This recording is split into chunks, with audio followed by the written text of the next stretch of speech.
fé e que gera adoradores. Vamos orar mais uma vez? Papai, o Senhor é Deus. E eu sei que as pedras podem falar, quanto mais a gente pode cantar. Mas, sobretudo, hoje podemos adorar e aprender do Senhor. Fala conosco. Fala conosco em nome de Jesus. Amém. Amém. Abraão, o pai da fé, amigo de Deus. E você começa o livro de Gênesis e você fica assim, com algumas histórias até chegar em Abraão. Aí se alinha. E você vai ver um norte. Amigo de Deus, pai da fé, um homem que teve o caráter transformado. Alguém disse que o caráter é a respiração da personalidade. Né? Tem aquela personalidade, aquele sujeito que é normalmente mais melancólico, mais caidinho. Moisés era assim. Mas Deus trabalha no caráter de Moisés, ele veio a ser o grande legislador, o grande líder. E por causa da sua personalidade, ser o homem mais manso da terra, foi uma ação do Espírito Santo, porque senão seria o sujeito mais triste da terra, se o caráter não for movido pelo Espírito Santo. Pedro, aquele gigante, barulhento, não precisava de Geraldo na mesa, porque sozinho ele fazia um barulhão, não precisava do microfone, porque Pedro era assim, mas aquela personalidade vibrante, cativante, brava, também foi transformada pelo poder de Deus. E eu queria que a gente atentasse para isso na vida desse homem Abraão, que é na vida dele que nós vamos encontrar uma fé e que gera adoradores. O texto que nós lemos, no capítulo 24, versículos 26 e 27, não está falando de Abraão. Está falando de alguém que estava perto de Abraão e que teve fé gerada no coração e que se dobra em adoração por causa da fé de Abraão. Agora nós vemos Abraão nessa senda da maturidade. Ele caminha realmente crescendo. Isso levou nessa dinâmica. Pai da fé, o homem que ouviu a Deus, que saiu do seu lugar, saiu da sua terra, só não passou no Canadá porque não estava no roteiro, né? Mas ele rodou muito. Amigo de Deus, caráter transformado, agora um novo nome. Ele chamava-se Abrão. Semana passada falamos de um sujeito que não sabia onde colocar a vasilha descartável de isopor.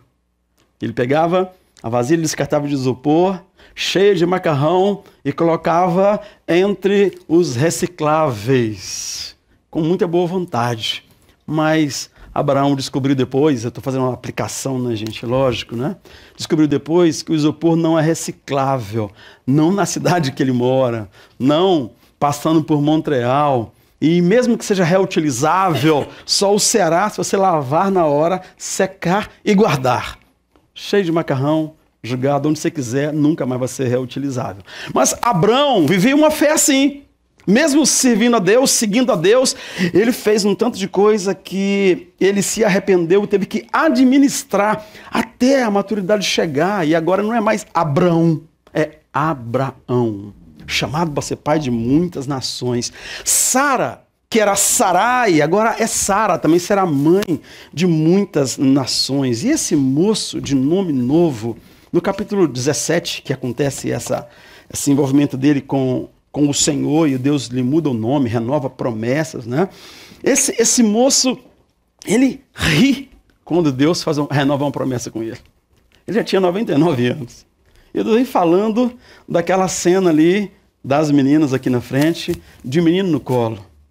Senhor, se eu aguentasse carregar, poxa vida, a moça lá em casa já tem 99 anos, ou 89 anos. Já faz tanto tempo que ela nem lembra dos calores da menopausa. Passou há tanto tempo que parece que nunca aconteceu. Senhor, eu tenho um filho, ele chama Ismael. Senhor, eu tenho um servo, ele chama Eliezer. Escolhe um desses aí que dá menos barulho, não faz isso não. O texto fala que ele se dobra e ri quando Deus fala de novo que ele vai ser pai. Há tempos atrás, quando Deus fazia promessas, gerava ansiedade. Agora que ele crê, que ele vive nessa relação de amizade, ele discute, ele ri. Fala, Senhor, se você quiser fazer, você faz, mas vai ser muito engraçado. Quando Sara ouviu essa história, o que Sara fez, gente? Sara riu. E Sara não estava diante do anjo que falava. E Sara lá do outro lado, atrás da tenda, Sara riu de rolar. E o anjo falou, Sara está rindo. Daqui a um ano eu volto. Eu quero ver como é que vai ser a cor do rosto dela quando olhar para mim. E ela sabe que eu sei que ela riu tanto disso. Ele não compreendia claramente com palavras para explicar o que Deus estava fazendo, mas aquilo não foi imputado como irreverência. Sabe por quê? Porque era amigo de Deus. Entre amigos você pode rir de algumas coisas e pedir explicação depois. Sabe? Muitas circunstâncias, se isso acontecesse, a ação da santidade de Deus geraria uma reação em cadeia, mas Deus suportou o riso daquele moço. Deus muda o seu nome, como pode mudar o seu também. Ontem foi aniversário da Melissa e os pais de Melissa já não tem nome mais, são os pais de Melissa. Quem é o pai dessa menina aqui? É aquele moço lá. Você que é o pai daquela menina? Você que é o pai de Melissa? E por aí vai. Nosso nome vai sendo mudado à medida que vem maturidade na vida da gente. Mas nós não podemos esperar, irmãos, até os 99 anos, como Abrão esperou, para ter o nome mudado. Pedro foi de cara. Pedro chegou diante do Senhor e a disposição dele de mudança era tão grande que, apesar daquela metralhadora destravada, o Senhor mudou o nome dele. Você não é Simão, você é Pedro. Você é Pedro.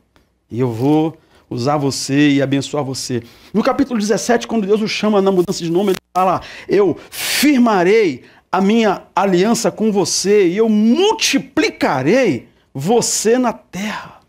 Eu queria que a gente atentasse para uma coisa. A palavra te firmar e te multiplicar, ou melhor, a palavra multiplicação não vem antes de firmeza. Para você ser multiplicado na terra, você tem que estar firme, tem que ter raízes, tem que haver consistência. Por isso importa tanto a leitura bíblica. Por isso importa tanto, atrasou 2, 3 dias, continua, pega uma pinha, risca, lê de novo, lê outra vez. Tem um irmão que essa semana 2 vezes me cobrou um manual para leitura bíblica e também um devocionário. E eu fico feliz quando me apertam assim, porque alguém que está buscando consistência, que está buscando enraizar-se, está buscando exatamente isso que Abraão consegue lá aos 99 anos de idade, que eu quero repetir. Por favor, não espere tanto tempo. Talvez não tenhamos tanto tempo assim para verem as coisas acontecerem. E por outro lado, tudo que Abraão viveu por falta de consistência não faz sentido, não vale a pena. Nós não podemos repetir o que está escrito de errado. O que eles erraram para que nós não errássemos. O que eles acertaram e Deus registrou para que nós acertássemos. E aí nós vamos, com muito mais facilidade, chegar à maturidade da fé, onde o Senhor tem para nós. Mas Abraão multiplicou, porque havia nele firmeza, consistência, enraizamento. Multiplicou, nós vemos em Hebreus a multidão de pessoas que veio através dele, mesmo que ele não tenha visto. Os seus olhos não contemplaram. Ele viu apenas um filho. E a promessa era uma multidão, como as estrelas do céu, como a areia do mar. Mas ele creu. Ele já tinha paz para rir da promessa, para brincar com a promessa e depois para sacrificar a promessa. Tá? Isso é muito importante. No capítulo 24, não tem mais esse Abrão, confundindo reciclável com reutilizável. Agora é um homem que sabe colocar o seu lixo no lugar certo. Durante muito tempo, Abraão colocou o seu lixo no lugar errado. Problema de casamento de Abraão, o rei do Egito veio intervir. Às vezes o rei dos filisteus, às vezes o próprio Deus teve que vir e espanar umas coisas ali no casamento de Abraão. Mesmo assim, deu no que deu. Eu achei interessante que nesse capítulo aqui, nós vamos descobrir que lá na terra de Abraão, a família de Abraão, também é citado o nome dos filhos daquele homem, do irmão de Abraão com a esposa dele, e o nome do irmão de Abraão com a concubina dele. Sabe o que eu aprendi? A história da nossa família precisa realmente ser checada. Senão você vai estar de novo colocando isopor no lugar equivocado fazendo coisas que parecem certas porque os seus pais faziam, mas que é parte da prisão espiritual, da libertação que você precisa para a sua história. E aí o que Abraão fez aqui, com tanta naturalidade, se envolvendo com Agar, trazendo para casa aquele problema que até hoje a gente administra, ele achava que fazia sentido. Aquela fé que nós citamos semana passada, sem essa consistência. Agora Abraão sabe onde colocar o seu lixo, sabe onde buscar o seu sustento e onde buscar nora também. A questão aqui, no texto que nós lemos, é que a casa estava vazia, Sara havia morrido. Estava ali aqueles 2 marmanjos, já com 40 anos, o menino, a promessa já tinha 40 anos, o velho já tinha 100 e tantos anos, 140 anos, e Sara morreu, e a casa ficou vazia.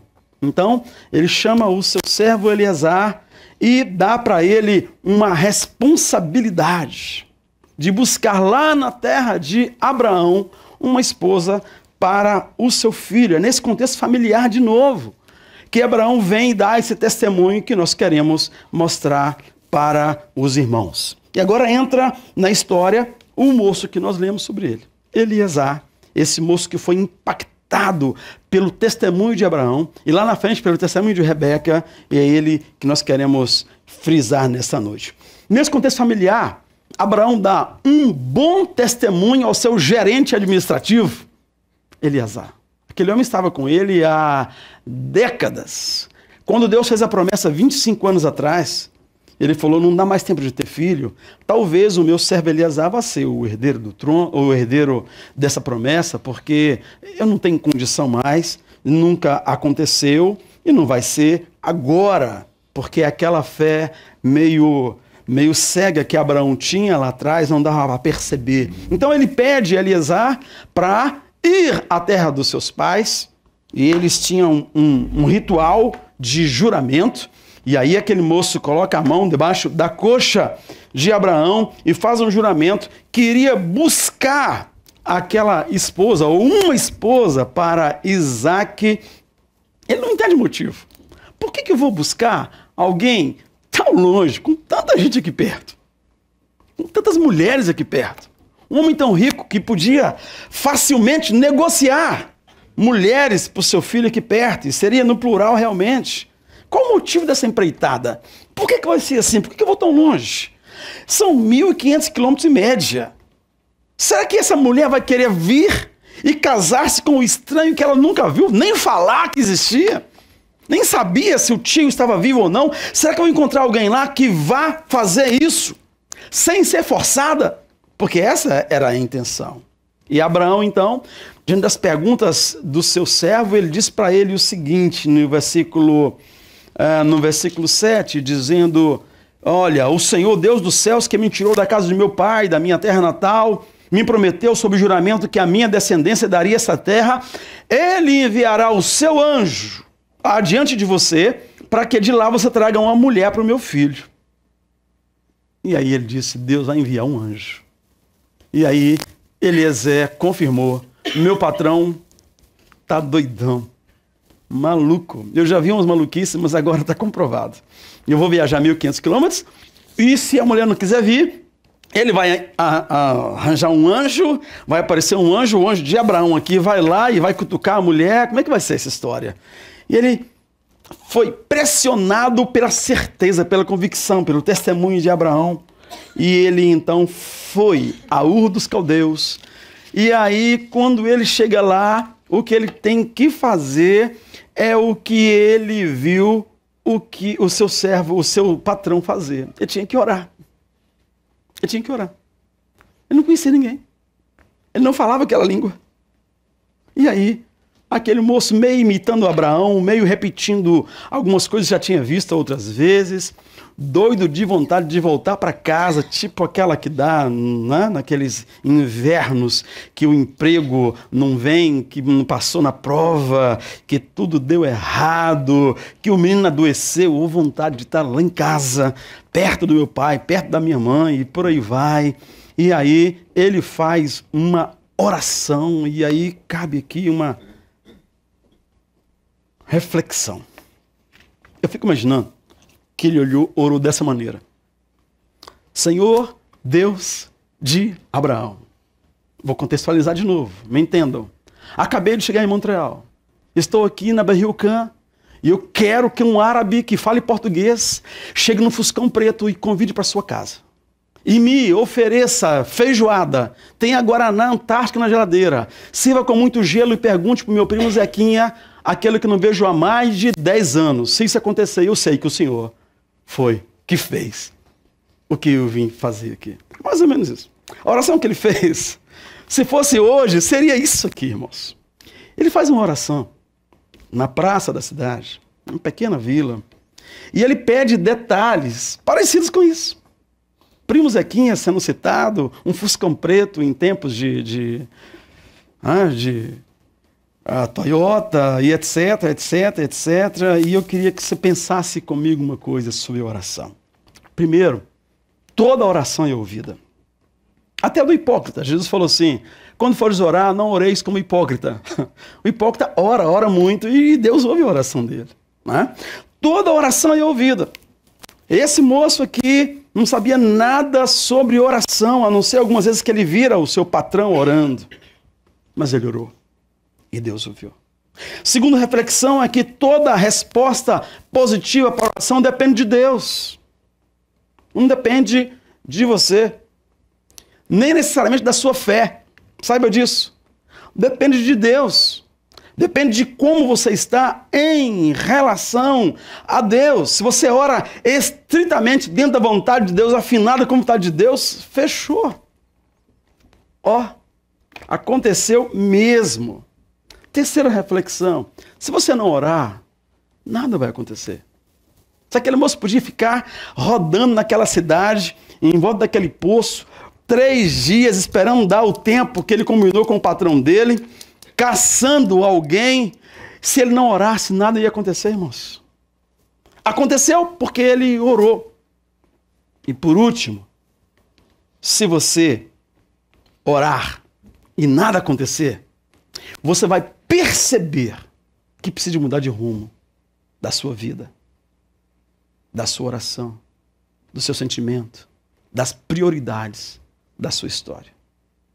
Então, essas reflexões, olhando para Eliezer, eu vejo exatamente essas possibilidades. Toda oração é ouvida, não tem uma fórmula mágica, a resposta depende de Deus. Se você não orar, nada vai acontecer, porque Deus tem ali pronto para você uma resposta. Mas se você não orar, nem vai acontecer nada, nem você vai entender nada. Mas quando realmente começamos a orar, e temos vida de oração, e crescemos, amadurecemos assim, nós vamos ver coisas acontecerem, e se não acontecer, vai acontecer a mudança dentro de nós, que é o principal objetivo do Senhor, nos fazer mais parecidos com o nosso Deus. Mas quando você lê o texto sagrado no versículo 15, tem uma expressão fantástica.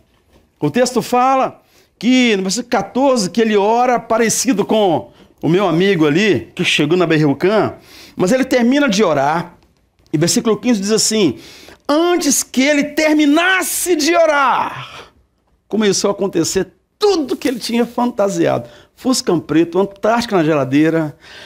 O cara perguntou pelo Zequinha e ele ficou maluco. Ele quis fugir dali, porque agora eu estou ficando doido. Abraão não tem juízo, mas agora eu estou ficando doido, porque eu orei, Deus respondeu, e o cara conhece o primo Zequinha e veio de Fuscão Preto, veio buscar na Berry-UQAM, e nós não tínhamos combinado nada.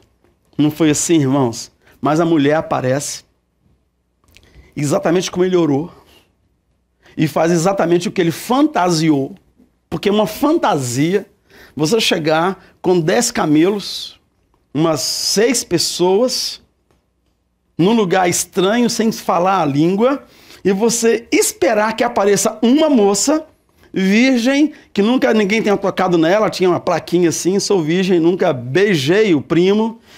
E essa moça vai tomar a iniciativa de te dar água, e depois ele vai dar água para os 10 camelos. Sabe quantos litros cada camelo bebe numa sentada?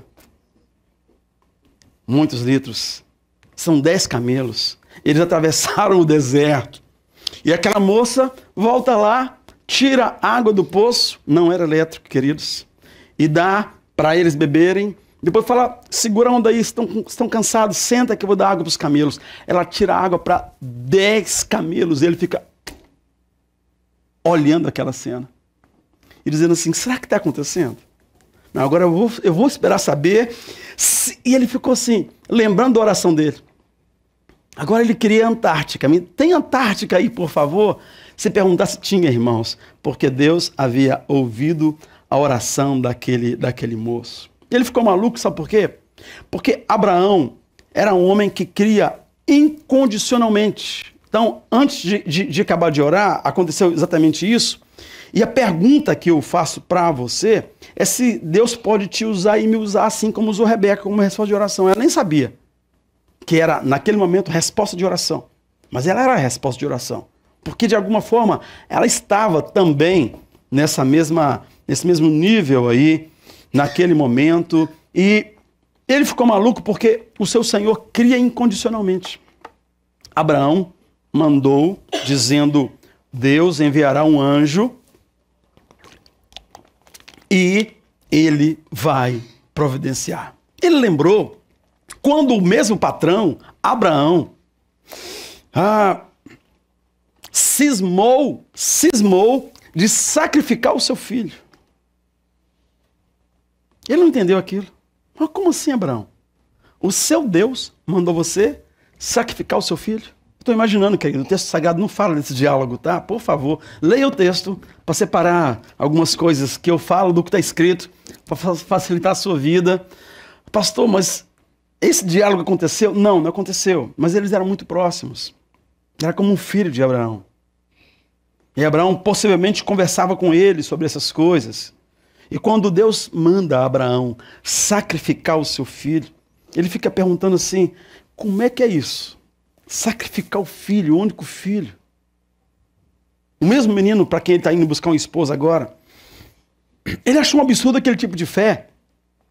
Mas ele já tinha visto como escravo da casa um herdeiro muito próximo, que ele quase foi herdeiro de tudo, né? Mas ele tinha uma parte naquela herança. Se não tivesse vindo aquele menino, ele seria o herdeiro. Ele não entendia aquilo. Depois de caminhar 3 dias até as montanhas, segundo a ordem de Deus, ele, os seus servos, talvez Eliezer fosse um desses servos, ou talvez ele nem quis ir nessa empreitada porque era muito maluca. Você vai sacrificar o seu filho? Deus proverá. Deus mandou que eu fosse. Eu não sei o que vai acontecer. Deus mandou e eu vou. Ele era maluco e ele foi. Estou pensando que Eliezer está te contando isso.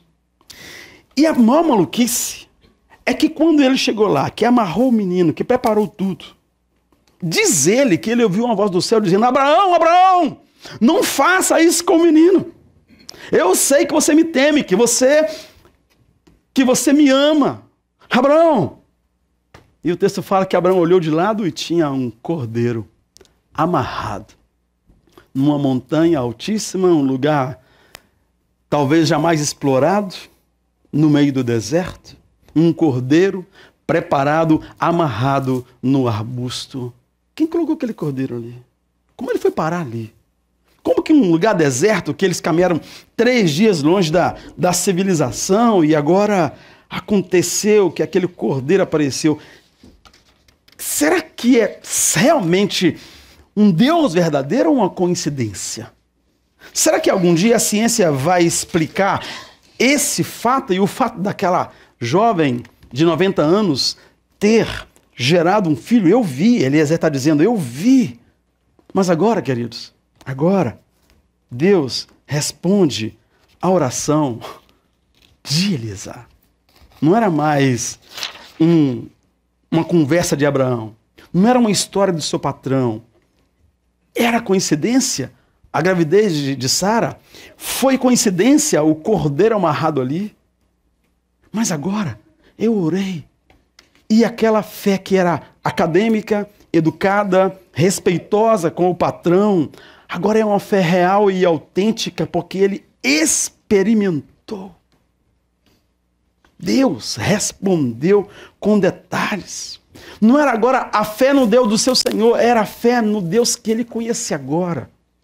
Porque ele olhava para Rebeca, ele ficava Ele ria e ele chorava, e o texto fala que ele se prostrou na praça e adorou o Senhor. A maioria não sabia o que estava falando, falava numa outra língua, ele vinha de muito longe, mas ele insiste nos detalhes e se prostra de novo quando ele pergunta: quem é você? Quem é o seu pai? Onde que você mora?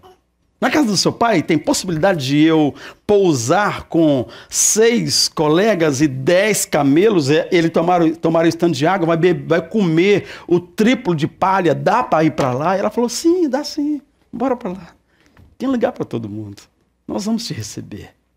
E ele ficou pensando: quem é o seu pai? E ela disse: sou filho de Mica, filho de Naor.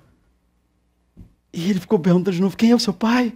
Para confirmar, era o irmão do seu Senhor, a primeira pessoa que ele conversou, fez exatamente tudo o que ele imaginou e orou, e ele se prostra muitas vezes. Ele chega na casa de Rebeca, e ele chega excitadíssimo com um menino que ganhou um presente. E ele está conversando e falando e contando a história. Eu sou o servo de Abraão, seu irmão, seu tio, seu cunhado. E ele me enviou aqui numa empreitada que eu achei que era impossível, uma esposa para o seu filho. E eu orei ao Deus de Abraão, ao Deus dos céus, o meu Deus. E tudo que eu orei aconteceu.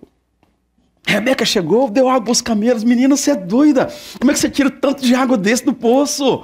Que força é essa? Quem é você? E eu imagino Rebeca ali ouvindo aqueles elogios exagerados, mas ele se prostra de novo e adora o Senhor. E dá presentes. Muitos presentes. O irmão dela, zoiudo, não aguentava ver presente. Lá na frente, muitos anos depois, a gente vai ver que ele é o mesmo sujeito, que não mudou, não amadureceu. Mas ele adora o Senhor, dá presentes, e agora ele está doido para voltar para casa. Para quê? Para contar a experiência dele para o patrão.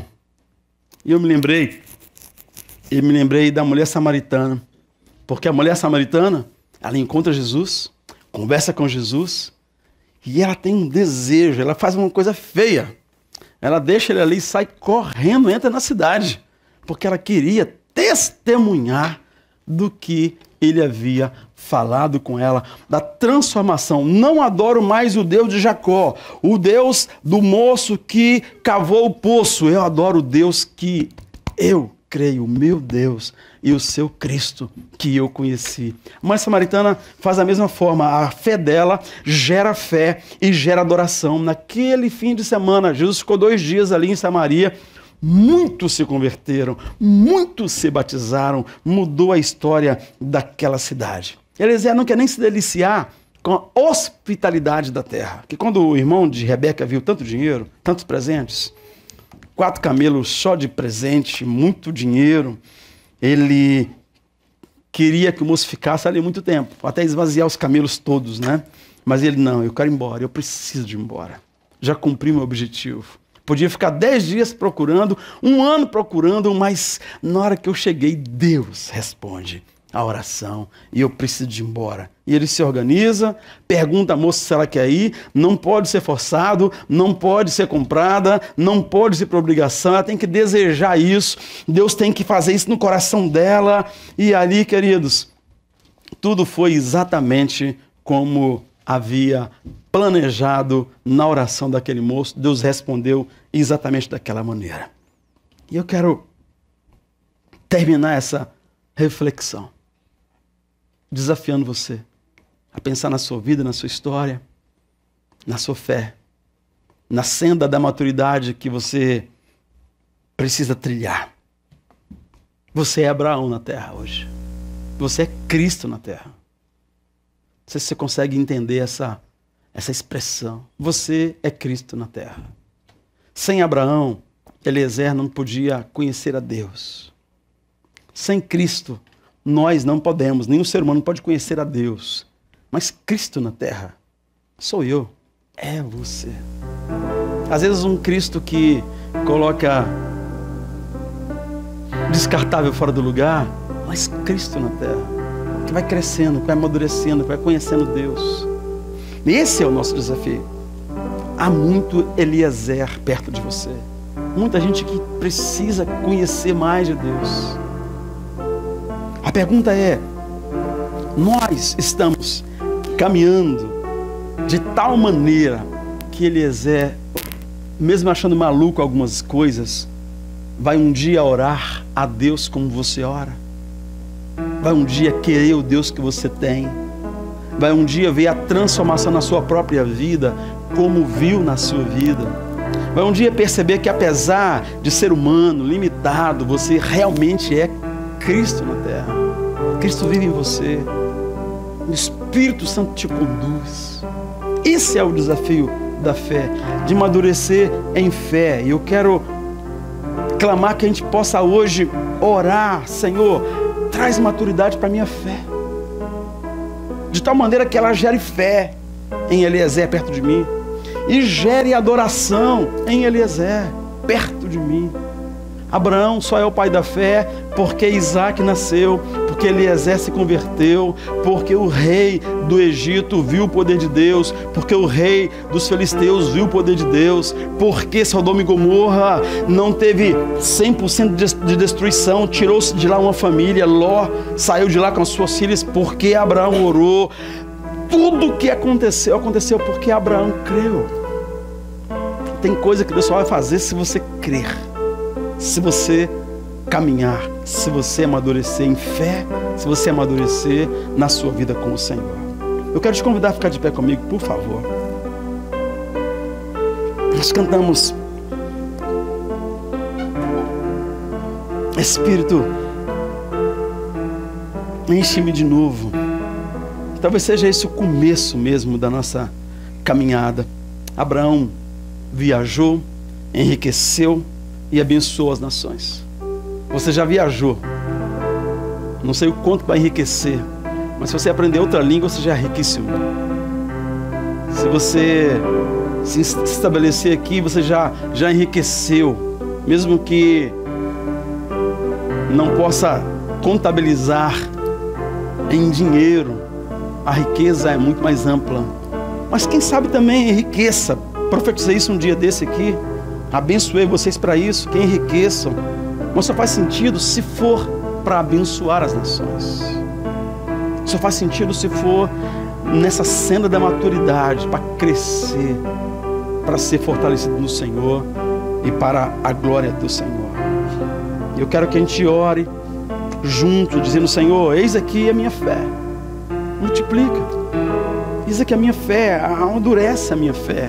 Senhor, eis aqui a minha vida. Eu não posso chegar à velhice, eu não posso, não quero, não vou.